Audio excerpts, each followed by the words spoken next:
ఒక వాక్య భాగాన్ని చదువుకొని కొద్ది మాటలు ధ్యానించుకొని ఇక్కడ ఆశ్చర్యకరంగా వెళదాము. చదవండి 33వ కీర్తన 3వ చరణం. ఆయనను గూర్చి నూతన కీర్తన పాడుడి, ఆయనను గూర్చి నూతన కీర్తన పాడుడి, ఉత్సాహ ధ్వనితో ఇంపుగా వాయించుడి, ఉత్సాహ ధ్వనితో ఇంపుగా వాయించుడి. యెహోవా వాక్యము యథార్థమైనది, యెహోవా వాక్యము యథార్థమైనది. చాలు. ఈ వాక్య భాగాన్ని గమనించినట్లయితే వాక్య భాగములో నూతన గీతము పాడండి, ఉత్సాహముగా ఇంపుగా వాయిద్యములను వాయించండి అంటున్నాడు. పాటలు పాడాలి, వాయిద్యములు వాయించాలి. అయితే పాటలే పాడినా వాయిద్యములే వాయించినా ఎలా ఉండాలంట? ఇంపుగా ఉండాలి. ఇంపుగా అంటే ఒకటి అందముగా ఉండాలి, రెండోది దేవునికి ఇష్టముగా ఉండాలి, మూడోది దేవునికి సంతోషంగా ఉండాలంట. లేదా పరిచర్య చేసిన, పాటలే పాడిన, వాయిద్యాలు వాయించిన, దేవుని మందిరానికి ఇచ్చిన, దేవుని మందిరానికి వచ్చిన, బైబిలే చదివిన, ప్రార్థనే చేసిన, ఉపవాసమే ఉన్న, దేవుని పని ఏది చేసినా అది ఎలా ఉండాలి అంటే దేవునికి ఇంపుగా ఉండాలంట. అంటే దేవుణ్ణి సంతోషపెట్టేటట్లుగా ఉండాలి, దేవుడు ఇష్టపడేటట్లుగా ఉండాలి, అది అందముగా ఉండాలి, దేవునికి ఇష్టమైన అందం ఉండాలి. శరీర సంబంధమైన అందాన్ని దేవుడు అసలు పొరపాటు లెక్క చేయడు, అస్సలు పట్టించుకోడు. అందుకని శరీర సంబంధమైన అందం గురించి బైబిల్లో ఏం రాయించి పెట్టాడు దేవుడు? అందము మోసకరము, సౌందర్యము వ్యర్థము. అందం ఉన్న చోట ఏముంది? మోసం ఉంది. సౌందర్యం ఉన్న చోట వేస్ట్. వ్యర్థం అంటే వేస్ట్. దేవుడు అలా పోల్చాడు. ఎందుకంటే భూ ప్రపంచంలో, సృష్టిలో ఆయన్ని మించిన అందమైన వారు ఎవరు లేరు. సర్వాంగ సుందరుడు. అందానికి ఆయన ప్రియారిటీ ఇవ్వడు, విలువ ఇవ్వడు. అందము కాదు పరలోక రాజ్యాన్ని తీసుకుని వెళ్ళేది. ఒక వ్యక్తి అందాన్ని చూసి దేవుడు దీవెనివ్వడు, ఒక వ్యక్తి అందాన్ని చూసి దేవుడు పరలోక రాజ్యం ఇవ్వడు, ఒక వ్యక్తి యొక్క అందాన్ని చూసి దేవుడు ఘనపరచడు, అభివృద్ధి చేయడు.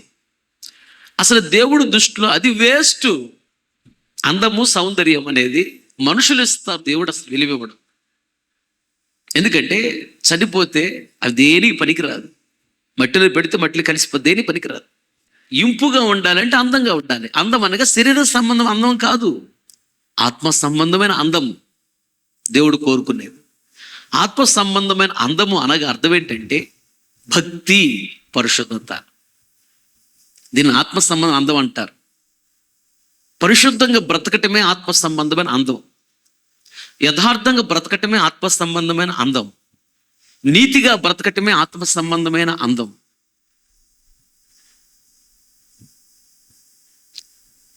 కనుక దేవుని కార్యము ఏది చేసినా ఇంపుగా చేయాలంటారు, అందంగా ఉండాలంట, అది దేవునికి ఇష్టంగా ఉండాలంట, దేవుణ్ణి సంతోషపెట్టేటట్టు ఉండాలంట. అప్పుడు దేవుడు ప్రతిఫలం ఇస్తాడు. దేవుడిచ్చే ప్రతిఫలము అది చాలా గొప్పది. ఎందుకంటే ఆయన చాలా గొప్ప దేవుడు కాబట్టి ఆయన ఇచ్చేది కూడా గొప్పగానే ఉండిద్ది. ఒకరోజు దేశంలో పరిస్థితులు ఎలా ఉన్నాయో తెలుసుకుందామని మారు వేషంలో రాజుగారు మంత్రిని తీసుకుని దేశ సంచారం చేస్తున్నాడంట. తన దేశంలో ప్రజలు ఎలా ఉన్నారో చూద్దామని. డైరెక్ట్గా రాజులాగా వెళితే మోసం చేసే వాళ్ళందరూ, టక్కర నక్కలందరూ కూడా, దగా చేసే వాళ్ళందరూ అమ్మో రాజుగారు వచ్చారని చెప్పేసి గడగడ వణిగిపోతూ మౌనంగా ఉంటారు. అందుకని ఈయన పిచ్చివాళ్ళలాగా పాత బట్టలు వేసుకొని మారు వేషంలో వెళ్ళాడు, కిరీటం లేకుండా తలగుడ్డ చుట్టుకొని. రాజుగారు రాజ్యంలోకి వెళ్ళాడంట. పేదరికలు ఉన్న ముసలాయన, అయ్యా దానం చేయండి అయ్యా అన్నాడంట. వెంటనే రాజుగారు 100 వరహాలు ఇచ్చాడంట. వెంటనే ప్రక్కన మంత్రి అంటున్నాడు, రాజా అడుక్కునే వాడికి 100 వరహాలు ఇవ్వటం అవసరమా? ఏంటి రాజా అంటే అప్పుడు రాజు చెప్పాడంట, నేనెవరిని అన్నాడంట. రాజు అయ్యా, నేను రాజును కాబట్టి, గొప్పవాడిని కాబట్టి నేను చేసే దానం కూడా గొప్పగానే ఉండిద్ది. అయ్యా ఇప్పుడు రాజులాగా నువ్వు రాలేదు. నేను రాజులాగా రాకపోయినా, పాత బట్టలు వేసుకుని వచ్చినా, పాత చెప్పులు వేసుకుని వచ్చినా రాజునే. మనసు మారదు. నేను పాత బట్టలు వేసుకొని, పాత చెప్పులు వేసుకొని, కిరీటం ప్రక్కన పెట్టి వచ్చినంత మాత్రం రాజులు కాదా? నాకున్న ఆ డిగ్నిటీ, ఔన్నత్యము, ఆ మంచి మనసు, ఆ త్యాగము, ఆ రోషము, ఆ వైరాగ్యం ఎక్కడికి వెళ్తాయి? జస్ట్ బట్టలు మారినాయి అంతే. రాజునే కదా నేను గొప్పవాడిని కాబట్టి నేను ఇచ్చే బహుమానాలు కూడా గొప్పగానే ఉంటాయి. జస్ట్ పరిశీలన చేయటానికి వచ్చేనే కానీ రాజునే నేను అని అన్నాడంట. అలాగే పేదరికంలో ఉన్న, ఆ పూటకు ఆపటికి వెతుక్కునే స్థితిలో ఉన్న, ఎంత కష్టపడినా రూపాయి మిగలకపోయినా, అప్పుల్లో ఉన్నా, రోగాల్లో ఉన్నా, నిందల్లో ఉన్నా, అవమానాల్లో ఉన్నా, దరిద్రతలో ఉన్నా, కరువులో ఉన్నా, కష్టాల్లో ఉన్నా, మనం ఎవరో తెలుసా? రాజకుమారులము. కొడిగడిగా చెప్పట్లు. నీవు రాజకుమారుడవు, రాజకుమార్తెవి. ఎందుకు? మన తండ్రి ఎవరు? యేసయ్య. రాజులకు రాజు, రాజకుమార్తెవి, రాజకుమారుడివి నువ్వు. రాజకుమారుడు లాగైనా బ్రతకాలి, రాజకుమార్తెలాగైనా బ్రతకాలి. అనామకులం కాదు మనం, చూసేవా? అలాగే యేసయ్య రాజులకు రాజు, చక్రవర్తి. ఆయన ఇచ్చేటువంటి బహుమానాలు దరిద్రంగా ఉండవు. నా ఆత్మీయ తల్లి మేరక్క గారిని చూశాను. సేవకుల మీటింగ్ అయిపోయిన తర్వాత అక్కడ కూర్చొని ఉండేది. అక్క దగ్గరికి వచ్చి సిస్టర్స్, పాస్టర్స్ ప్రార్థన చేసుకుని వెళ్తుంటారు. ఎక్కడయ్యా నువ్వు సేవ చేసేది అని అడిగి, పలానా చోట అక్క అంటే, అవునా? ఎంతమంది వస్తారు? అవునా? ప్రార్థన చేయించుకున్న తర్వాత వెళ్ళేటప్పుడు బ్యాగులో నుండి ఆవిడ కానుక తీసిద్ది. లెక్కేయకుండా తన చేతికి ఎంతో స్థానం తెచ్చి పంపించేది. ఇంకా వాళ్ళ అదృష్టం, వాళ్ళు చేసుకున్న ప్రార్థన. ఒక్కొక్కరికి 200 వస్తాయి, ఒక్కొక్కరు 100 వస్తాయి, ఒక్కొక్కరికి 500 వస్తాయి. ఇక ఆమె ప్రేరేపణ అంతే. బ్యాగులో చేపెట్టిద్ది, అట్లా తీసిద్ది, ఎంతో స్థానం ఈ చిన్న కానుక ఉంచుకో అని పంపించింది, ఛార్జీకి ఉంచుకో. ఆమె లెక్కేసి ఇవ్వలేదు. ఆవిడ చెప్పేది, సేవకులు ఎప్పుడు ఇచ్చినా నేను లెక్కేసి ఇవ్వలేదయ్యా, లెక్కేసి ఇవ్వను, అలాగే ఇస్తాను. సేవకులు కదా ఇచ్చేది, దేవుని బిడ్డలకు కదా. దేవుడు కూడా అలాగే లెక్క చూడకుండానే సమృద్ధికి ఇస్తున్నాడయ్యా నాకు. అది ప్రజలాడు హల్లెలూయా. ఆయన నాకు ఇచ్చేటప్పుడు కూడా లెక్కలు చూడలేదయ్యా. ఓసన్న మినిస్ట్రీ మేరక్క వచ్చిన తర్వాతనే డెవలప్ అయింది. అది యేసన్న గారే చెప్పాడు అన్నమాట. మేరక్క మంచి ప్రార్థనా పొర్రాదు, సన్నగా ఉండేది, నిద్రపోదు, ఎప్పుడు ప్రార్థనలో ఉండేది. కడుపు నిండా తిన్నా నిద్ర పోకపోతే మనిషి వంట పట్టదు, అందుకు సన్నగా ఉంటారు. నువ్వు నీళ్లు త్రాగినా సమయానికి నిద్రపోతే నీకు ఒళ్ళొచ్చింది. నేను కరెక్ట్గా 1 వారం రోజులు తిని నిద్రపోయానంటే 90 దాకా ఉంటా నేను. నాకు అసలు నిద్ర పట్టదు, నిద్ర రాదు. 2 గంటల దాకా తనకలాడాలి మంచం మీద అట్టి ఇటు. 4 గంటలు మెలుగు వచ్చింది మళ్ళీ. మొన్న మేము గోవా వెళ్ళాము, ఒక మందిరంలో ఉన్నాం. పడుకులకు 2 అయింది. తెల్లవారుజాము మళ్ళీ 3:30కి లేచా, ప్రార్థన చేసుకుంటూ ఉన్నా. మాతో పాటు వచ్చిన పాస్టర్ గారు వాళ్ళ తమ్ముడు గమనించాడంట. కారులో మేము వెళ్ళేటప్పుడు నిద్రపోతున్న ఏసీలో తర్వాత అంటున్నాడు, అన్నా మీరు రాత్రి 2ంటికి పడుకున్నారు, 3:30కి లేచారు, నిద్ర ఎలా సరిపోయింది? ప్రార్థన చేస్తూనే ఉన్నారు, చూస్తూ ఉన్నారు, నిద్ర ఎలా సరిపోయింది మీకు అంటే, సేవలు అడుగు పెట్టింది తర్వాత నిద్ర చచ్చిపోయింది బాబు అన్న. తిండి చచ్చిపోయింది. ఒకప్పుడు ఆ హోటల్కి వెళ్తే 10 ప్లేట్లు అన్నం తిన్నవాడిని నేను. 98 కేజీలు ఉండేవాడిని నేను, లెక్క లేకుండా. ఈరోజు ఒక ప్లేట్ కూడా అన్నం తినలేను నేను. సమయానికి తినక, సమయానికి నిద్రపోక ఆకలి చచ్చిపోయింది, నిద్ర చచ్చిపోయింది. సేవలో కరెక్ట్గా టయానికి తిని టయాన్ని నిద్రపోతే బాగా లావుగా ఉంటాను, బాగుంటాను నేను కూడా. నిద్రపోలేము, సంఘములు ఎన్నో ఉంటాయి. పడుకోగానే ఏదో ఒక కళ వచ్చేది, కళలో ఏదో ఒక విశ్వాసకి ఏదో సమస్య వస్తున్నట్టుగా, ఇంకేం నిద్ర పెట్టిద్ది, ఇంకా సంఘానికి ఏదో సమస్య వస్తున్నట్టుగా, సాతాను ఏదో కీడు చేయాలనుకుంటున్నాడు అన్నట్టుగా ఏదో ఒకటి వచ్చేది కళ. ఇంకేం నిద్ర పెట్టిద్ది, దెబ్బకు మెలుగు వచ్చేది. ప్రభా స్తోత్రం స్తోత్రం ప్రభా, అలా జరగకూడదు ప్రభా, ప్రార్థన చేస్తాం. ఇంకెక్కడ నిద్ర పెట్టిద్ది? ఇంతమంది విశ్వాసులు ఉన్నప్పుడు ఏదో ఒక కుటుంబంలో సాతానుడు ఏదో గలిబేలు చేయాలనుకుంటున్నాడు, ఎవరినో చంపాలనుకుంటున్నాడు, ఏదో చేయాలనుకుంటున్నాడు కీడు అన్నప్పుడు వెంటనే దేవుడు బయలుపరుస్తాడు.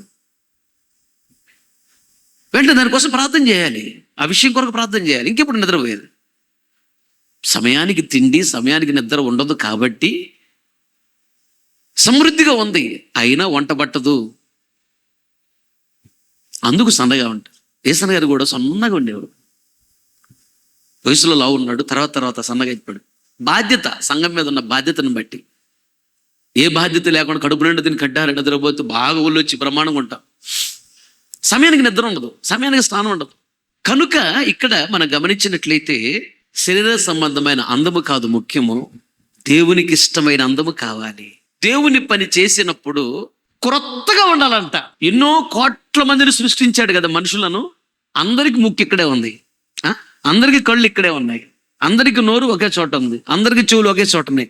ఒకరి ముఖం ఒకరికి కలవదు. చూడండి, కలిసిదా? కలవదు. సృష్టించింది ఎవరు? దేవుడు.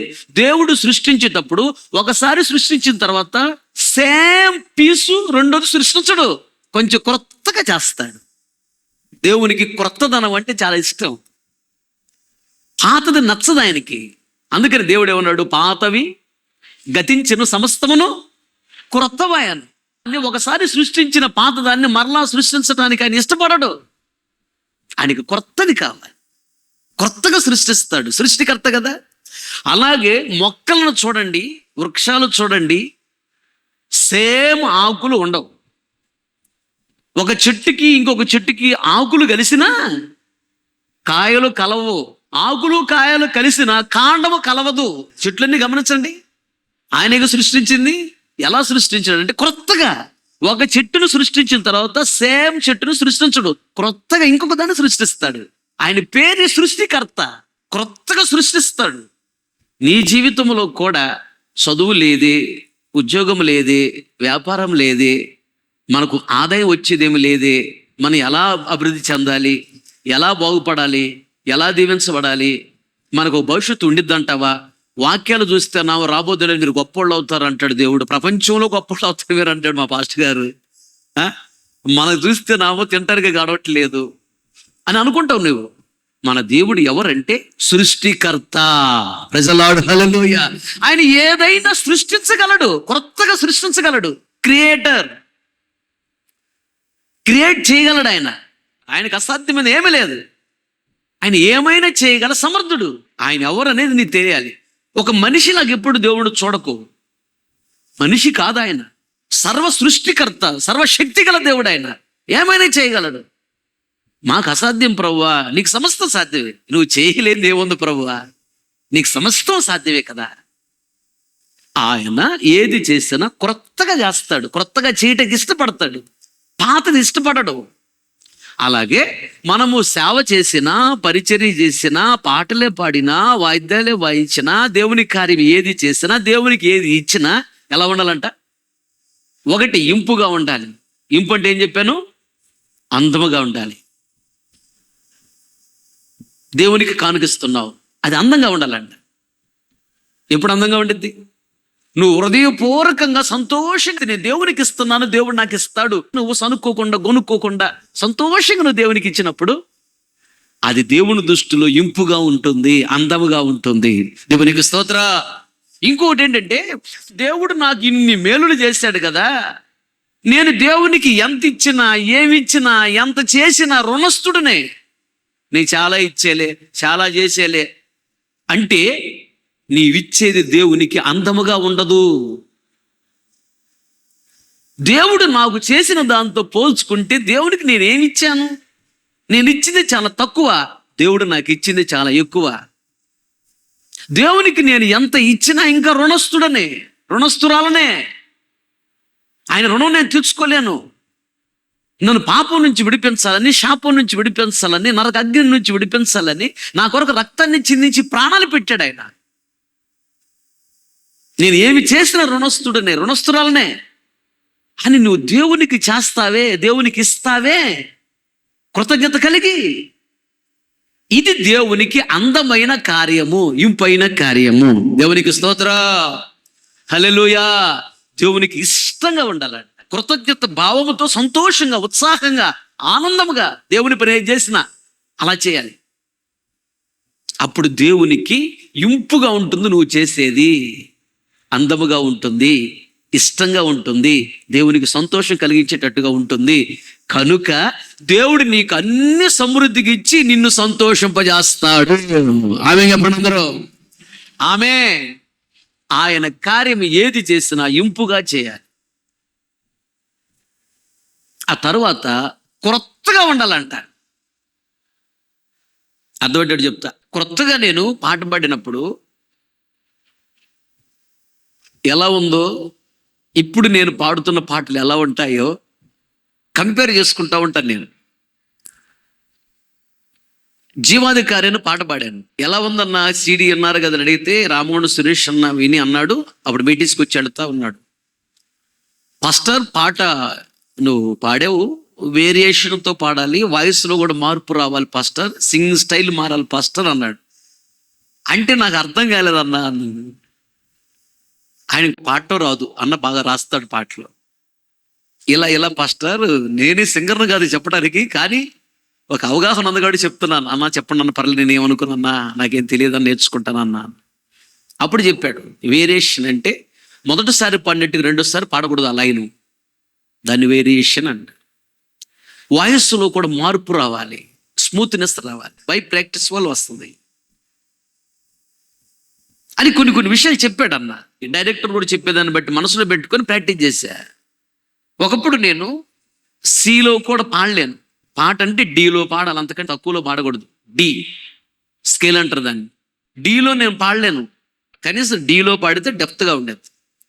బై ప్రాక్టీస్ కొన్ని నెలలు కీబోర్డ్ పట్టుకొని ప్రాక్టీస్ చేయగా, వోకల్ ప్రాక్టీస్ అంటారు, వాయిస్ ప్రాక్టీస్ చేయగా డీలో పాడా, ఈలో పాడా, ఎఫ్లో కూడా పాడాను నేను. ఏసన్న గారు ఎఫ్లో పాడతాడు, చాలా హైలో పాడతాడు, చాలా హై ఉంటుంది వాయిస్. అలా పరిశుద్ధుడైన పాట నేను ఎఫ్లో పాడాను, చాలా హైలో ఉంటుంది ఆ పాట. నా పాటలు వింటే నేనైనా పాడింది అంత హైలో పాడానా. క్రొత్తదనం ఉండాలి, ఎల్లప్పుడూ ఒకే విధంగా ఉండకూడదు. క్రొత్తగా వచ్చినప్పుడు మందిరానికి ఎలా పాడేవో పాట ఈ రోజు కూడా అలాగే పాడితే ఎట్లా? దేవుడు అంటున్నాడు అక్కడ, ఇంపుగా ఉండాలంట ఆయనకి. పాట పాడితే ఒకప్పుడు నువ్వు ఎలా పాడి, ఇప్పుడు అలా ఉండకూడదు. మార్పు రావాలి వాయిస్లో స్మూత్నెస్ రావాలి, ఆ గరుగు పోవాలి, వణుకు పోవాలి, జీర పోవాలి, స్మూత్గా ఉండాలి. అనగా good practice makes man perfect అని రాయబడదు. మంచి ప్రాక్టీస్ చేస్తే ఒకరోజు నువ్వు పర్ఫెక్ట్గా తయారవుతావు. పాటలు పాడాలి, ఎలా పాడాలంట? నూతన గీతము పాడుడి, అనగా క్రొత్త పాట పాడాలంట. అంటే క్రొత్తగా ఉండాలి పాట. దీని అర్థం ఏంటంటే, దేవుని కార్యం ఏది చేసినా క్రొత్తగా ఉండాలి. దేవుని కార్యం ఏది చేసినా క్రొత్తగా ఉండాలి, నైపుణ్యత కనపడాలి అక్కడ. అంటే నీకు దేవుని పని నీ చేతికి ఏది వచ్చినా నీ జ్ఞానం అంతా ఉపయోగించి చేయాలి, నీ తెలివంతా ఉపయోగించి చేయాలి, నీ శక్తి అంతా తారపోసి చేయాలి. అది ఇంపుగా. అంటే వైజాగ్లో మందిరం కడుతున్నారు, అప్పుడు వాల్ పోస్టులు వేయాలి. ఓసన్న పాస్టర్ గారు లెటర్స్ రాస్తాడు కాబట్టి ఆల్రెడీ ఆయన్ని సెలెక్ట్ చేశారు. అక్కడ లెటర్స్ రాయల మందిరంలో ఓసన్న తీసుకెళ్తామని. మీ ఇద్దరు ఒకటే బ్యాచ్ కదా. అప్పుడు చూడు, పీటర్ నేను వైజాగ్ వెళ్తున్నా అన్నాడు. అవునా, ఎందుకన్నాను? మందిరంలో కొత్త మందిరం కట్టారు కదా, లెటర్స్ రాయడానికి వెళ్తున్న వాక్యాలు అన్నాడు. అన్నాను. అంటే నువ్వు నా కోసం ప్రార్థన చేయన్నాడు. నేను కూడా వస్తాగా అన్నాను. నువ్వు ఎందుకు వస్తావు అన్నాడు. ఆశగల ప్రాణాన్ని దేవుడు తృప్తిపరుస్తాడు, ఆమెననవయ్యా అన్నాను. అవునా, సరే ఆమెనన్నాడు. సరదాగా మాట్లాడుకున్నా, నేను కూడా వస్తాలే వైజాగ్ అని. సాయంత్రానికి మేరకు పిలుస్తున్నారు అన్న, జాన్ పీటర్ అని పిలిచారు. వెళ్ళాను. ఏంటక్క అన్నాను. అయ్యా నువ్వు వైజాగ్ వెళ్ళాలయ్యా అంది. ఎందుకక్క అన్నాను. అక్కడ పరిచర్య ఉంది, పగల పరిచర్య చేయాలి, సాయంత్రం వాల్ పోస్టర్లు వేయాలి, అనౌన్స్మెంట్లు చేయాలయ్యా, వెళ్తావా అంది. అదేంటక్క మీరు వెళ్ళమంటే నేను ఎందుకు నాకు వెళ్తానక్క అన్నారు. జస్ట్ సరదాగా అనుకున్నాము, నన్ను పిలిచి వైజాగ్ వెళ్ళమని. వెళ్ళాను. పగలంతా పని చేసేవాళ్ళు, నిలబడితే నిద్ర వచ్చేది, నిద్ర లేదు. నైట్ వాల్ పోస్టర్లు వేసేవాడు. 4 బ్యాచ్లు తీసుకుని వెళ్ళేవాడు ఆయన. ఒక జీపులో, టాప్లెస్ జీపులో పాస్టర్ గారు వెళ్ళిపోండి అనేవాడు. ఒకరిట్టు టక్ వెళ్ళిపోయి త్వరగా పోస్టర్ వేసి త్వరగా వచ్చి కూర్చోవాలి, అంతే, లేట్ చేయి. అదేదో షాపు మూసేశారు కదా, రేకు ఉంది దాని మీద. ముందు మైదా పూసి వాల్ పోస్టర్ వేద్దామని చెయ్యి పెట్టి ముందు టన్నా మైదాతో రేకు ఇలా లేచి ఉంది, సీల్చుకుని వచ్చింది చేతిలో. టనగల్ని మైదా పెట్టి టనగల్ని నైట్ కదా, చీకట్లో కనపడదు కదా. రక్తం ఆగలేదు, కచ్చిపు కట్టిన లాగిపట్టున్నాడు. కాసేపున్న తర్వాత అక్కడెక్కడో కొట్టు దగ్గర అడిగితే కొద్ది పసుపు ఇచ్చారు, పసుపు వేసి కట్టగట్టారు. అయినా కానీ ఆగల. అట్లాగే ఉంచి మళ్ళీ ఎడం చేత్తో పోయటం, పోస్టర్లు వేయటం, 2 జాగ్రత్తగా అంటిస్తాం. వదిలిపెట్టారు. కాసేపు రెస్ట్ తీసుకోవాలి, రెస్ట్ లేదు, ఏం లేదు, వేయాల్సింది. అన్ని బాగున్నప్పుడు చేసే పరిచర్య కంటే బాగలేనప్పుడు చేసే పరిచర్యకి రెట్టింపు దీవెనిస్తాడు దేవుడు. వారు ఆమేన్, హల్లెలూయా. పగలంతా పని చేయటం, నిలబడితే నిద్ర వచ్చేది. వాల్ పోస్టర్కి వెళ్ళి రాగానే ఉదయాన్నే లేపేవాళ్ళు, పరిచర్య ఉందని. మళ్ళీ నిద్ర లేదు కదా రాత్రి, కళ్ళు అసలు మూతలు పడుతూ ఉండేవి, ఓపిక ఉండేది కాదు. మంచిగా టీ ఇచ్చేవాళ్ళు, టీ తాగి మళ్ళీ లేచి రెడీ అయ్యి తినేసి మళ్ళీ పరిచయం. కానీ మమ్మల్ని ఏంటిరా బాబా, మేమేమన్నా ఎవరు బానిసలం ఏంటి? రాత్రి అంతా వాళ్ళ పోస్టులు వేసి వస్తే కొద్ది కూడా దయాదాక్షిణ్యం లేకుండా, నిద్ర లేకుండా మళ్ళీ పగల పరిచయం ఏంటిరా బాబా అనలా. సంతోషంగా చేసేవాళ్ళం. అలసిపోతున్నాము పరిచర్యలని సంతోషం అన్నమాట. ఎందుకంటే దేవుడు చూస్తున్నాడుగా, చూడలేదా? చూస్తున్నాడా లేదా? దేవుడు చూస్తున్నాడు. దేవుడు ప్రతిఫలం ఇస్తాడు ఒకరోజు, దేవుడు అన్నేస్తాడు కాదు అని సంతోషంగా చేసేవాళ్ళం, ఉత్సాహంగా చేసేవాళ్ళం, హ్యాపీగా చేసేవాళ్ళం. పరిచర్య అంటే వెయ్యిని పరిగెత్తేవాళ్ళం, అంతే. పరిగెత్తి పరిచర్య చేసేవాడు. నేను అంత సంతోషంగా ఉండేవాడిని, ఉత్సాహంగా ఉండేవాడిని. తగిన ప్రతిఫలాన్ని, తగిన అభిషేకాన్ని, తగిన కృపను, తగిన వరాలను, తగిన తలాంతులను దేవుడిచ్చి ఈరోజు వాడుకుంటున్నాడు. ఆమేన్, హల్లెలూయా. అలా దేవుడు నీకు ఏ పని అప్పగించినా ఇంపుగా చేయాలండి. నీ శక్తి అంతా దారబోయాలి, నీ తెలివంతా ఉపయోగించాలి, నీ జ్ఞానమంతా ఉపయోగించాలి, నీకున్న శక్తి అంతా ఉపయోగించాలి. అక్కడ నువ్వు ఎంత బాగా చేయగలవో అంత బాగా చేయాలి. మనుషులతో పోల్చుకోవద్దు, దేవుడితో పోల్చుకో. దేవుడు నాకు ఏం చేశాడు, నేనేం చేస్తున్నాను, ఆయనకి ఎలా చేస్తున్నాను. ఆయన సంతోషించాలి, ఆయన ఉత్సాహంగా ఉండాలి, ఆయన ఆనందించాలి. నా పరిచర్య చూసి, నన్ను చూసి బలా నమ్మకమైన మంచి దాసుడా, మంచి దాసురాలా అనుకోవాలి. అలా ఏ పని చేసినా దేవుడు చూస్తున్నాడు అని గమనించుకుంటూ క్రొత్తగా చేయాలి, ఇంపుగా చేయాలి, ఉత్సాహంగా చేయాలంట.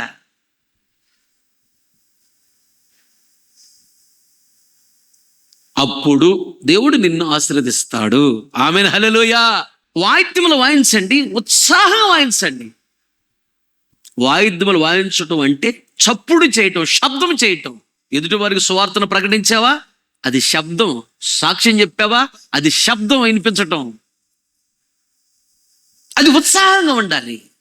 ఏది చెడ్డగా చెప్పటం కాదు, చెడ్డగా చెప్పడానికి మనం ఉత్సాహంగా ఉంటాం. ఎంత ఉత్సాహమో!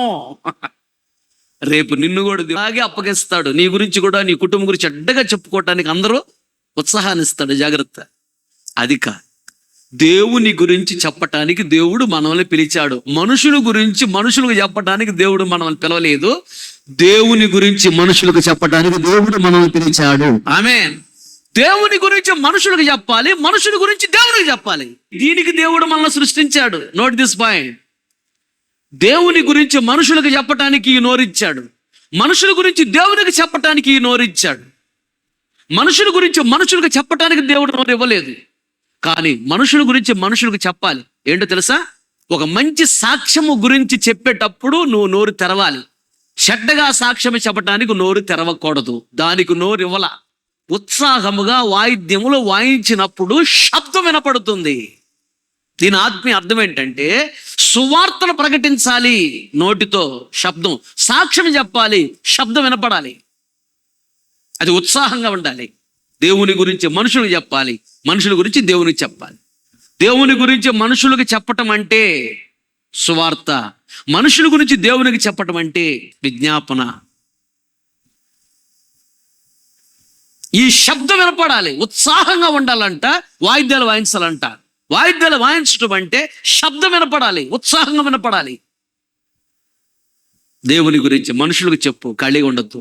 మనుషుల గురించి దేవునికి చెప్పు, విజ్ఞాపన ప్రార్థన చేయి. మనుషుల గురించి మనుషులకు చెప్పు. ఎప్పుడు? భక్తి గల వారి గురించి, వారి భక్తిని గురించి అనేక మందికి చెప్పు. వారు లేదన్న చిన్న బలహీనతలు ఉన్నాయా, అవి చూసి చెప్పగాక. ఎదుటి వ్యక్తిలో బలహీనతలను వెతికినప్పుడు సాతాను నీ దగ్గరికి వస్తాడు. గుర్తుపెట్టుకో. ఉత్సాహంగా వాయిద్యాలు వాయించాలి, శబ్దం వినపడాలి, ఉత్సాహంగా. క్రొత్త పాట పాడాలి. అంటే దేవుని కార్యం ఏది చేసినా క్రొత్తగా ఉండాలి, పాతగా ఉండకూడదు, క్రొత్తగా ఉండాలి. అది దేవునికి ఎలా ఉంటుందంట? ఇంపుగా ఉంటుంది. ఎప్పుడైతే దేవునికి ఇంపుగా, దేవునికి ఇష్టముగా, దేవునికి అందముగా, దేవుణ్ణి సంతోషపెట్టేటట్లుగా ఎప్పుడైతే మనం కార్యాలు చేస్తూ భక్తి చేస్తూ ఉంటామో, దేవుడు మనల్ని దీవించటానికి మొదట లైన్లోనే మనల్ని ఉంచుతాడు. ఆమేన్, హల్లెలూయా. దేవుని దగ్గర దీవెన పొందుకునే వారిలో మొదటి లైన్లో, ఫస్ట్ ప్లేస్లో మనమే ఉంటాం. మన తర్వాత ఇంకెవరైనా. మందిరానికి వచ్చేది భక్తి నేర్చుకోవటానికి. వాక్యం విని జాగ్రత్త ఎవరైతే నేర్చుకుంటారో వాళ్ళు దీవించబడతారు, వాళ్ళు పరలోక రాజ్యంలో ఉంటారు. ఇంకొక మాట, ఇంపుగా ఉండాలి ఆయన కార్యాలు. ఏ కార్యాలు ఇంపుగా ఉండాలంట? సామెతల గ్రంథం 23:26 వచ్చింది. నా కుమారుడా, నీ హృదయమును నాకిమ్ము, నా మార్గములు నీ కన్నులకు ఇంపుగా ఉండాలి. నా మార్గములు నీ కన్నులకు ఇంపుగా ఉండాలి. చాలు. నా కుమారుడా, నీ హృదయము నాకిమ్ము అంటున్నాడు. అంటే హృదయం నిండా దేవుడు ఉండాలని కోరుకుంటున్నాడు. దాని అర్థం ఏంటంటే, మొదటి స్థానము యేసయ్య హృదయములో, రెండో స్థానము నీ భర్త, రెండో స్థానంలో నీ భార్య, రెండో స్థానంలో నీ పిల్లలు, రెండో స్థానంలో నీ తల్లిదండ్రులు. మొదటి స్థానము దేవునికి, రెండో స్థానం ఎవరికైనా ఇష్టం. అంటే దేవుని కంటే ఎక్కువగా దేనిని ఎవరిని ప్రేమించకూడదు. నీ హృదయం నాకిమ్ము అంటున్నాడు. అది ఆ మాట చెప్పిన తర్వాత ఇంకొక మాట అక్కడ ఏమన్నాడంటే, నీ కన్నులకు నా మార్గములు ఇంపుగా ఉండాలి. ఏ మార్గాలు మన కన్నులకు ఇంపుగా ఉండాలంట? పరిశుద్ధ గ్రంథమైన బైబిల్లోకి వెళ్ళి మనం గమనిస్తే, యేసయ్య ఈ లోకములో ఎలా సేవ చేశాడు, ఎలా సువార్తను ప్రకటించాడు, ఎలా అద్భుతాలు చేశాడు, ఎలా భక్తి చేశాడు, ఎలా ప్రార్థన చేశాడు, ఎలా నడిపించాడో మనకి బైబిల్లో దేవుని మనస్సు ఏంటో మనకి క్లియర్గా అర్థమవుతుంది. బైబిల్ చదువుతుంటే ఆయన మార్గాలన్నీ మనకు కనపడతాయి. పరిశుద్ధత అనే మార్గం కనపడుతుంది బైబిల్ చదివితే, యథార్థత అనే మార్గము కనపడుతుంది, నీతి అనే మార్గము కనపడుతుంది, తగ్గింపు అనే మార్గము కనపడుతుంది, వినయం అనే మార్గము కనపడుతుంది, భయభక్తి అనే మార్గము కనపడుతుంది. బైబిల్లోకి వెళ్ళి మన బైబిల్ చదువుతున్నప్పుడు మనకి ఈ మార్గాలు కనపడుతూ ఉంటాయి. ఈ మార్గాలను మనం చూడాలి. మన కనులకు ఆయన మార్గములు ఎలా ఉండాలంట? ఇంపుగా ఉండాలంట. కంటికి నచ్చితేనే కడుపుకు నచ్చుతుంది అంటారు. ఒక పదార్థం మనం చూడగానే, కంటితో చూడగానే అది బాగుందనుకో, వెంటనే ఏం చేస్తాం? దాన్ని తీసుకొని తినడానికి ఇష్టపడతాం. దాన్ని చూడగానే బాగలేదు, పాడైపోయినట్టుగా, పాచిపోయినట్టుగా, సర్దిపడినట్లుగా, వాసన వస్తున్నట్టుగా, పురుగులు పట్టినట్టుగా కనపడింది, తింటామా? కంటికి నచ్చకపోతే కడుపుకు నచ్చదు, కంటికి నచ్చితే కడుపుకు నచ్చుతుంది. ముందు కంటికి నచ్చాలి.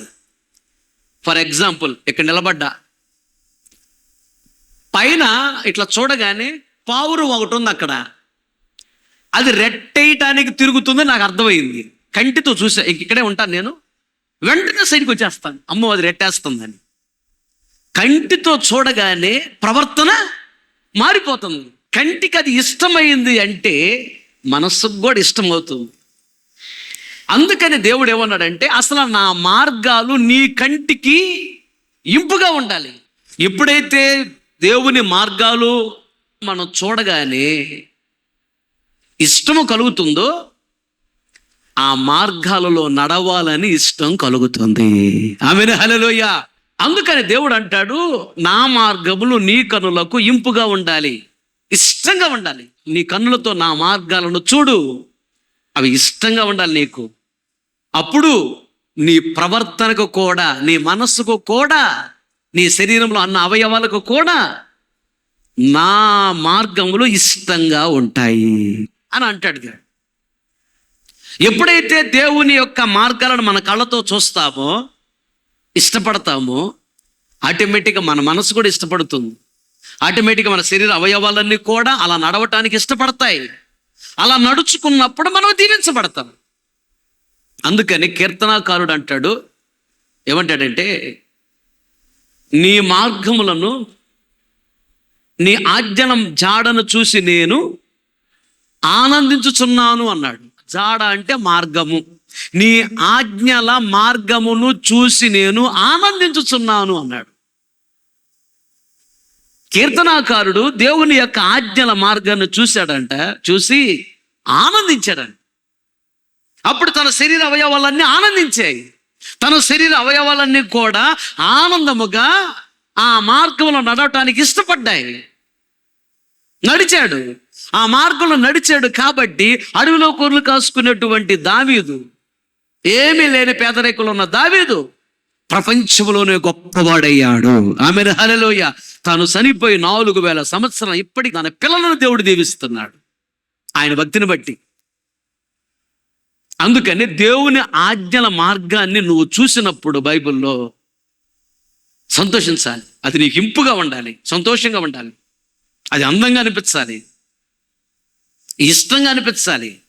ఆ మార్గంలో నడవటానికి ప్రయత్నం చేయాలి, ఆ మార్గం నడవటానికి ఇష్టపడాలి, నడవటం ప్రారంభించాలి. అప్పుడు దేవుడు నిన్ను అంచెలంచెలుగా ఆశీర్వదిస్తాడు. దరిద్రత ఎల్లకాలం ఉండదు, కరువు ఎల్లకాలం ఉండదు, అప్పులు ఎల్లకాలం ఉండవు, రోగాలు ఎల్లకాలం ఉండవు, సమస్యలు ఎల్లకాలం ఉండవు. నిశ్చయముగా దేవుడు నిన్ను బహుగా దీవిస్తాడు.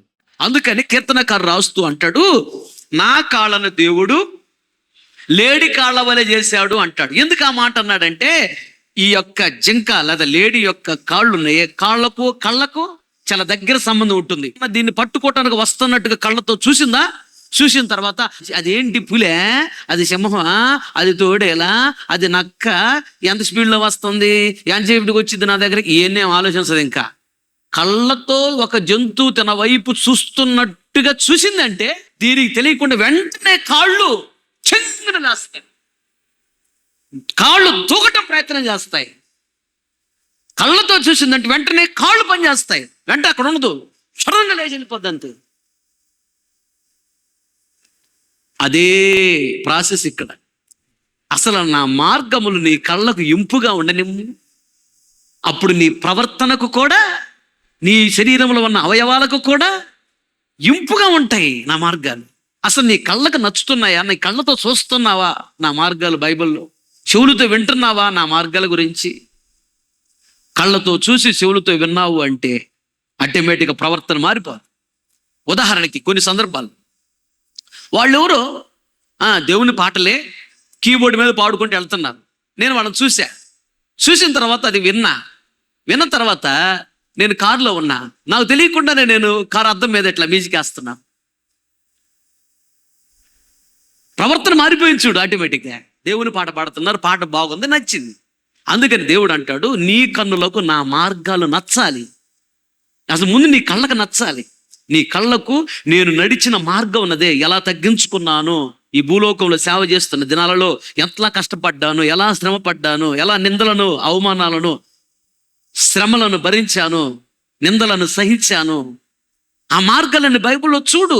నీ కళ్ళతో నేను పడిన మార్గాలు, నేను నడిచిన మార్గాలు నువ్వు చూస్తే, నువ్వు ఇష్టపడితే, నా కోసమే కదా యేసు ఎంత కష్టపడ్డాడని నువ్వు కళ్ళతో చూసి మనస్సులో ఇష్టపడితే వెంటనే అలా నడవటానికి నువ్వు కూడా ఇష్టపడతావు. దేవునికి స్తోత్రం. అలా నా మార్గంలో నువ్వు నడుస్తావు కాబట్టి నేను నిన్ను దీవిస్తాను అంటాడు దేవుడు. అసలు దేవుడు నడిచిన మార్గాన్ని కళ్ళతో చూడాలి, బైబిల్ గమనించాలి, చెప్తున్నప్పుడు నువ్వు గమనించాలి, దాని మీద ఆసక్తి చూపించాలి. నేను అలా నడవటం ప్రారంభించాలి. నిశ్చయముగా దేవుడు మిమ్మల్ని బహుగా దీవిస్తాడు. ఇంకొక మాట చూడు, ప్రసంగి పుస్తకం 10:12. జ్ఞానుని నోటి మాటలు ఇంపుగా ఉన్నవి, జ్ఞానుల నోటి మాటలు ఇంపుగా ఉన్నాయి, అయితే బుద్ధిహీనుని నోరు వానినే మృంగివేయును. చాలు. ఇక్కడ గమనించినట్లయితే జ్ఞానం గల వారి యొక్క మాటలంట ఇంపుగా ఉంటాయంట. ఎవరికైనా జ్ఞానము కొద్దుగా ఉన్నాడు ఎడల వాడు యెహోవాను అడగవలెను, యెహోవాయే జ్ఞానమిచ్చువాడు, తెలివి వివేచన ఆయన యొద్ద నుండి, ఆయన నోట నుండి వచ్చును. బంగారము సంపాదించుట కంటే జ్ఞాన లాభము పొందుట మేలు. వెండి సంపాదించుట కంటే జ్ఞానము సంపాదించుట మేలు. నీకు జ్ఞానం కావాలా, బంగారం కావాలా అని అడిగితే, నాకు జ్ఞానం ఇవ్వయ్యా, ఆస్తులేం వద్దులేయ్యా అన్నాడు. సరే, జ్ఞానం కావాలన్నావు, నా ప్రజలకి తీర్పు తీర్చడానికి, న్యాయం చేయటానికి, నడిపించడానికి జ్ఞానం ఇస్తా. నువ్వు అడగకపోయిన ఐశ్వర్యం కూడా ఇస్తా. వజ్రాల కన్నా విలువైనది జ్ఞానం, బంగారం కన్నా విలువైనది జ్ఞానం, డబ్బుల కన్నా విలువైనది జ్ఞానం. జ్ఞానం చాలా విలువైనది. అది ఈ లోక సంబంధమైన జ్ఞానం కాదు, పర సంబంధమైన జ్ఞానం. ఆ పర సంబంధమైన జ్ఞానము పొందుకొని జ్ఞానంగా మాట్లాడాలంట. ఇది దేవునికి ఇంపుగా ఉంటుందంట. ఆ మాటలు ఎలా ఉండాలంట? చదువు సామెతల గ్రంథం 10:32. నీతిమంతుని పెదవులు ఉపయుక్తములైన సంగతులు పలుకును. మనము మాట్లాడే మాటలు ఎదుటి వారికి ఉపయోగపడాలి. ఉపయోగలేని మాటలు మాట్లాడకూడదు. మనం మాట్లాడే మాటలు ఆ ఎదుటి వారి యొక్క ఆత్మీయ జీవితాన్ని కట్టే విధంగా ఉండాలి, వారిని ఆదరించే విధంగా ఉండాలి, ఓదార్చే విధంగా ఉండాలి, బలపరిచే విధంగా ఉండాలి, తృప్తిపరిచే విధంగా ఉండాలి, సేద తీర్చే విధంగా ఉండాలి. ఈ దేవునికి ఇష్టమైన జీవితంలోకి నడిపించే వారంగా ఉండాలి. మన మాటలు ఎదుటి వారికి ఉపయుక్తముగా ఉండాలి, ఉపయోగపడాలి. ఉపయోగపడే మాటలే మాట్లాడాలి. మన మాటలు అంటే ఎలా ఉండాలంట? రుచికరంగా ఉండాలంట. ఎప్పుడు వచ్చింది రుచి? ఉప్పు వేసినట్టుగా రుచికరంగా ఉండాలి మన మాట. అంటే ఎదుటి వ్యక్తికి మన మాటలు ఉపయోగపడేటట్లుగా ఉండాలి, అలా మాట్లాడాలి. అందుకని ప్రతిరోజు ప్రార్థనలో, దేవా నా నోటిని మీ స్వాధీనంలో ఉంచుకోండి, నా నోటిని నీ నోటి బోరగా వాడుకోండి అని ప్రార్థన చేసుకుంటే నోటిని దేవుడు వాడుకుంటాడు. నోరు దేవుని చేతిలో వాడబడితే గొప్ప దీవెన. కనుక ఇంకొక మాట చూడు, ముగించుకుంది. మలాకి పుస్తకం 3:4. మునుపటి దినములలో ఉండినట్లు పూర్వపు సంవత్సరములలో ఉండినట్లును యూదావారును యెరూషలేము నివాసులను చేయు నైవేద్యములు యెహోవాకు ఇంపుగా ఉండును. యెహోవాకు ఇంపుగా ఉండును. యోదావారు, యెరూషలేము వారు దేవునికి పెట్టే నైవేద్యము ఇంపుగా ఉంటుందంట. నైవేద్యము అనగా దేవునికి పెట్టే భోజనము అని అర్థం. మరి దేవుడు భోజనం తింటాడా? మరి ఆయన తినే భోజనం ఏంటి? యోహాను సువార్త 4:34 యేసు వారిని చూచి నన్ను పంపిన వాని చిత్తము నెరవేర్చుటయు ఆయన పని తుదముట్టించుటయు నాకు ఆహారం. ఆయనకి భోజనం పెట్టటమే నైవేద్యం. నైవేద్యం అంటే దేవునికి భోజనం పెట్టటం. దేవునికి నైవేద్యం పెడితేనంట ఇంపుగా ఉంటుందంట, ఇష్టంగా ఉంటుందంట. దేవుడు ఎవరిని ఇష్టపడతాడు? ఎవరిని ఇష్టపడి దేవుడు దీవిస్తాడు అంటే, ఎవరైతే దేవునికి నైవేద్యం పెడతారో వాళ్ళంటే దేవుడికి ఇష్టం, వాళ్ళని దేవుడు దీవిస్తాడు. దేవునికి నైవేద్యం పెట్టాలి అనగా దేవునికి భోజనం పెట్టాలి. దేవునికి భోజనం పెట్టడం అంటే ఏంటి? ఆయన చిత్తము నెరవేర్చటమే దేవునికి భోజనం పెట్టటం. ఆయన పని తుదముట్టించటమే దేవునికి భోజనం పెట్టటం. ఇక్కడ నైవేద్యం అనగా భోజనము, భోజనం అనగా దేవుని చిత్తము నెరవేర్చుట, దేవుని పని తుదముట్టించుట. దేవుని చిత్తాన్ని మనం చేస్తున్నప్పుడు అది దేవునికి ఇంపుగా ఉండాలంట. నైవేద్యం పెట్టాలి, అది దేవునికి ఇంపుగా ఉండాలి. దేవునికి భోజనం పెట్టాలి, అది ఇంపుగా ఉండాలి దేవునికి. అనగా దేవుని చిత్తాన్ని నెరవేర్చాలి, అది ఇంపుగా ఉండాలి దేవునికి. ఏ పని అప్పగించినా దాన్ని తుదముట్టించాలి, అది దేవునికి ఇంపుగా ఉండాలి. నీకు ఏ పని అప్పగించినా ఆ పని ఎలా చేయాలి అంటే ఆరంభంలో చెప్పే, ఈరోజు మళ్ళీ చెప్తున్నా, నీ శక్తి వంచన లేకుండా, నీ జ్ఞానమంతా ఉపయోగించి, నీ తెలివంతా ఉపయోగించి, నీ మనసంతా అక్కడ పెట్టి ఎంత కష్టపడగలవో నీ శక్తి అంతా ఉపయోగించి ఆ పనిని చాలా అందంగా చెయ్యి. ఒక పని నీకు అప్పగించిన తర్వాత ఫోన్ వచ్చిందని చెప్పి ఆ పని విడిచిపెట్టి వేరే చోటికి వెళ్ళగాక, ఆ పని కంప్లీట్ అయిన తర్వాతనే నువ్వు వెళ్ళాలి.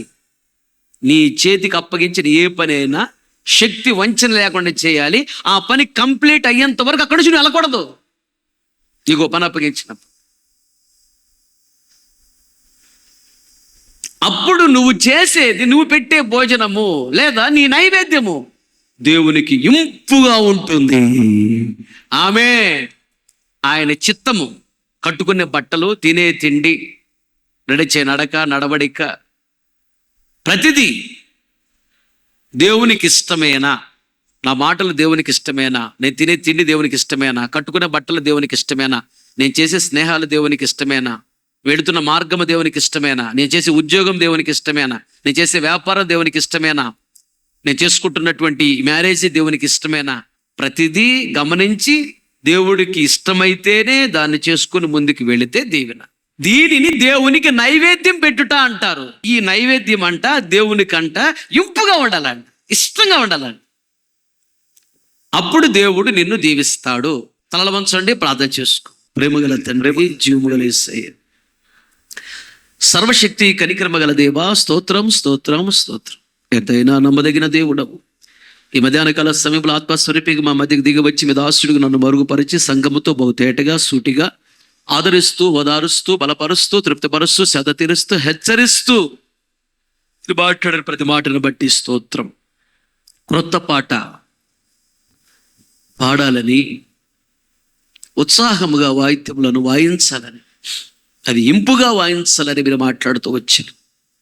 మీ కార్యం ఏది చేసినా దేవా నీకు ఇంపుగా ఉండాలని, అది ఆత్మ సంబంధమైన అందము కలిగి నిన్ను సంతోషపెట్టేటట్లుగా, నీకు ఇష్టమయ్యేటట్లుగా మేము ఇంపుగా చేయాలి.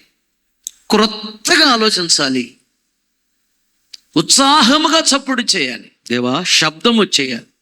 నీ గురించి మనుషులకు చెప్పాలి, మనుషుల గురించి నీకు చెప్పాలి. మనుషులలో ఉన్న మంచిని చూసి మనుషులకు చెప్పాలి, కానీ మనుషులలో ఉన్న చెడును చూసి మనుషులకు చెప్పకూడదని మీరు మాట్లాడినందుకు స్తోత్ర దేవా. నీ మార్గములు మా కన్నులకు ఇంపుగా ఉండాలన్నారు దేవా. పరిశుద్ధత, యథార్థత, విశ్వాసము, విధేయత, ప్రేమ అనే మార్గములు, తగ్గింపు, వినయ భయభక్తి అనే మార్గములు, నీవు వెళ్ళినటువంటి మార్గములను మేము చూసి విని ఆ మార్గములలో మేము నడవాలని మీరు కోరుకుంటున్నారు. నీ మార్గములో మా కనులకు ఇంపుగా ఉండాలి, మా మనసుకు కూడా అవి ఇంపుగా ఉంటాయని. అలా దావీదు మీ మార్గములను తన కన్నులకు ఇంపుగా మార్చుకుని నడిచాడు కాబట్టి ప్రపంచంలో గొప్పవాడయ్యాడు. మీ రాజ్యంలో ఉన్నాడు, తన వంశము దీవించబడిందని నేర్పిస్తూ వచ్చారు. స్తోత్రం. రెండోదిగా జ్ఞానం కలవాని మాటలు ఇంపుగా ఉంటాయని. పరసంబంధమైన జ్ఞానాన్ని కలిగి దేవా మా మాటలు ఇంపుగా ఉండాలి, ఎదుటి వారికి ఉపయోగకరంగా ఉండాలి. మీరు మాట్లాడుతూ వచ్చారు. ఉప్పు వేసినట్టు రుచికరంగా ఉండాలి మా మాటలని మీరు మాట్లాడుతూ వచ్చారయ్యా. నీకు స్తోత్రం, స్తోత్రం, స్తోత్రం. అబిగయలు యొక్క మాటలు ఇంపుగా రుచికరంగా ఉన్నాయి. తన భర్త నాబాలు మాటలు ఇంపుగా లేవు, మూర్ఖంగా ఉన్నాయి. కనుక తన మరణాన్ని తెచ్చిపెట్టుకున్నాడు, శాపాన్ని తెచ్చిపెట్టుకున్నాడు. కానీ తను దీవెన తెచ్చిపెట్టుకుంది ఇంపైన మాటల ద్వారా. అబిగయలు మా మాటలు ఇంపుగా ఉండాలి, పరసమైన జ్ఞానము కలిగి మా మాటలు ఇంపుగా ఉండాలి, మా నోరు ఎల్లప్పుడూ మీ స్వాధీనంలో ఉంచుకోండి ప్రార్థన చేసుకోవాలని మీరు మాట్లాడినందుకు స్తోత్రం.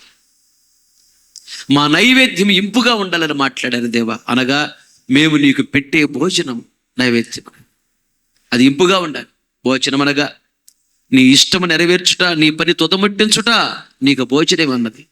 ఇదే ఈ నైవేద్యం ఇంపుగా ఉండాలండి. మేము పెట్టే భోజనం అనగా నీ ఇష్టము నెరవేర్చాలి, నీవు అప్పగించిన పనిని మేము తుదముట్టించాలి, అది నీకు ఇంపుగా ఉండాలని, ఇష్టాన్ని కలిగించేటట్లుగా ఉండాలి. అనగా శక్తి వంచన లేకుండా మా శక్తి అంతా దారపోసి, మా తెలివంతా దారపోసి, మా జ్ఞానమంతా దారపోసి నీ పనిని నీవు ఇష్టపడేటట్లుగా మేము శక్తి వంచన లేకుండా, శక్తి లోపము లేకుండా మేము చేయాలి. నేర్పించినందుకు స్తోత్రం. అప్పుడే దేవా అది మీకు ఇంపుగా ఉంటుంది. మీ మనసుకు మేము దీవించబడతామని, గణపరచబడతామని, అభివృద్ధి చెందుతామని, హెచ్చించబడతామని, మీ రాజ్యములో ప్రవేశించగలమని మాట్లాడినందుకు స్తోత్రం. విత్తబడిన వాక్యం రా కాకూడదు దేవా. విన్న ప్రతి గుండెల వాక్యాన్ని స్థిరపరిచే వాక్యానుసారమైన జీవితం అనుగ్రహించు. బయలుదేరి వెళుతున్నారు మీ సన్ని సమకాన్ని తోడు కావచ్చు.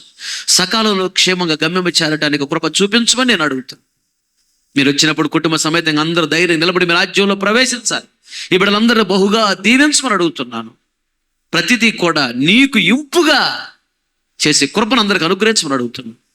ఆశీర్వదించి నీ నామని మహిమ తెచ్చుకోమని యేసు నామములో అడిగి పొంది ఉన్నాము తండ్రి, ఆమేన్. మన తండ్రి అయిన దేవుని ప్రేమ, కుమారుడైన యేసుక్రీస్తు వారి కృప, పరిశుద్ధాత్ముని అన్యోన్య సహవాసము, సన్నిధి సముఖం చేరిన మనకు, ప్రపంచంలోని సకల కోటి పరిశుద్ధులందరకు, మరి ముఖ్యముగా వాక్యాన్ని మీరు తీర్మానం చేసుకున్న ప్రతి ఒక్కరిని దృష్టి ఉంచి ఆశీర్వదించి అంతవరకు దేవుడు నడిపించును గాక. ఆమేన్. హల్లెలూయా. ఇంతటితో ఈ ఆదివారపు ఆరాధన ముగించబడింది. ఓపికతో వాక్యం మీ అందరికీ ప్రభు పేరట నా హృదయపూర్వకమైన వందనాలు తెలియజేస్తూ ఉన్నాను.